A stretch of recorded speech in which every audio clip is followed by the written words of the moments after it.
ప్రతి కుటుంబాన్ని మీ వాక్యముతో జ్ఞానముతో నింపమని ప్రభావం మీ వాక్యం వరకు వెలకచ్చలేమయ్యా ఎంతో విలువైనది. అట్లాంటి వాక్యములో మా సంఘమును స్థిరపరిచి బలపరచమని తండ్రి అయ్యా మీ నీతిని ఎదిగే వ్యక్తి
అనుకున్నారు కదా.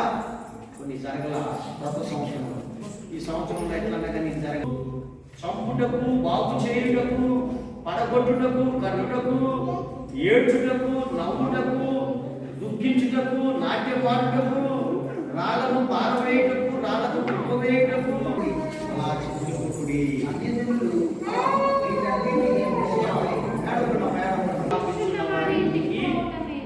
చూడండి, దుఃఖపడుచున్న వారింటికి పోవటం లేదు.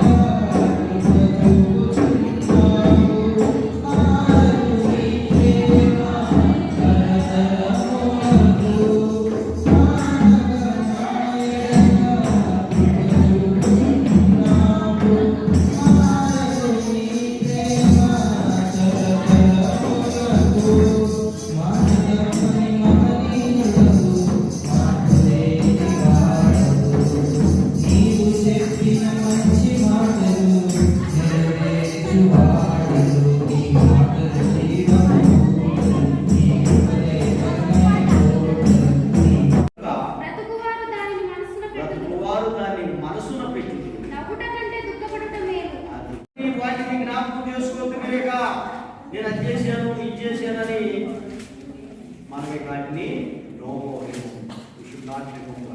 మనం వాటిని జ్ఞాపకం చేసుకోవాలి. మునుపటి వాటిని జ్ఞాపకం చేసుకొనకుడి, పూర్వకాలపు సంగతులను తలంచుకొనకుడి. మునుపటి మనం ఎటువంటి వారండి? మనం చదవాలి.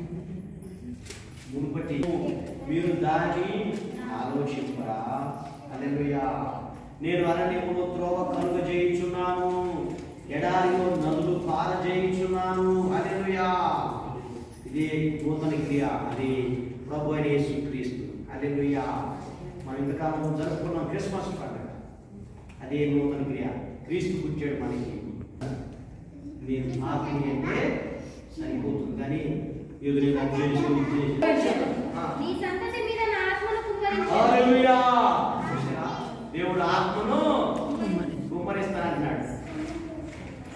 మనకి పిల్లలా ఇలా చదువుకున్నాం, మనకి అన్నిటికీ సమయం కలదు, ప్రతిదానికి సమయము సహించాలి. మనం ఏం చేయాలి? ఓపికతో మనము ఉండాలి. మీరు యోబు యొక్క సహనమును గూర్చి వింటిరి. మీరు యోబు యొక్క సహనమును గూర్చి వింటిరి. ఆయన ఎంతో జాలియు కనికరమును గలవాడని మీరు తెలుసుకొని ఉన్నారు. చూడండి, ఇదిగో క్రొత్త వాయను, ఇదిగో సమస్తమును న్యూ లైఫ్. ప్రాచీన స్వభావమును వదులుకొని మన ప్రాచీన స్వభావమును వదులుకొని మీ చిత్తవృత్తి యందు నూతన పరచబడిన వారై నీతియు యథార్థమైన భక్తియు గలవారై. అదిగో గుర్తుపెట్టుకోండి.